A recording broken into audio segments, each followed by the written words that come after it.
Hello and welcome to Network News. Today we're covering the latest story from the ever-troubled HS2,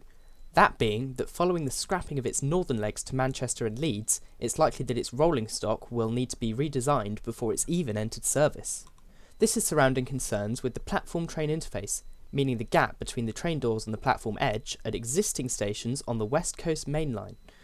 With the HS2 route north of Handsacre having been scrapped by Rishi Sunak, it means trains will have to run further on the existing network, which, as well as leading to a potential reduction in capacity of 17%, also means the trains will be too high for many of the platforms on the West Coast Main Line. This is because, during the design phase of HS2, it was decided that the platforms would be built higher than the national standard in an attempt to achieve level boarding with its trains.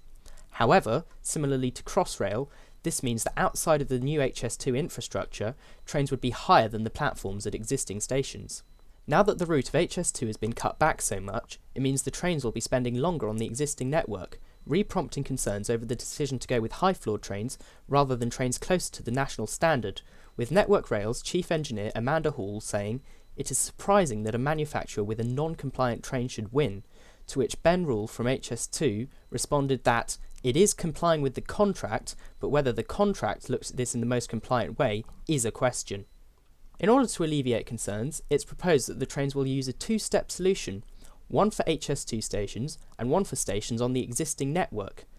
Estimates from HS2 Limited in 2022 showed that the redesign could cost an additional £188,600,000. A spokesperson for HS2 Limited said, "HS2's new trains and stations are designed to work seamlessly together, providing the best possible street-to-seat service that will enable everyone, including those with limited mobility, to more easily use the high-speed railway. However, maintaining our trains' improved accessibility standards along the West Coast Main Line is complicated by platform heights varying at different stations. Therefore, we've engineered a separate step to minimise the gap between the train and the platform." Despite this, others have suggested that the decision to go with the higher platforms was a mistake from the beginning, with rail engineer and writer Gareth Dennis telling Network News, "The campaign for level boarding has been pointing out the fundamental flaws with the choice not to select a low-floor solution compatible with Britain's national platform standard for several years, and this has only been exacerbated by the previous and current government's choice not to build the full high-speed network." As well as this, following the decision to scrap HS2's northern legs, another impact on the train design is likely to be that the carriages will need to be redesigned to have 2 doors per side per carriage, rather than the previously specified 1 door per side per carriage. This is in an attempt to reduce dwell time at stations by speeding up boarding and alighting.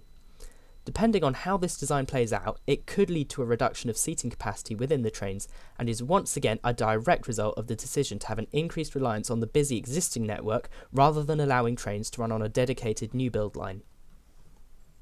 This story really shows how those responsible for planning HS2 and the rail industry at large have been thrown into disarray following Rishi Sunak's decision to scrap the rest of the line north of Birmingham, with little to no assessment of the potential repercussions of such a decision.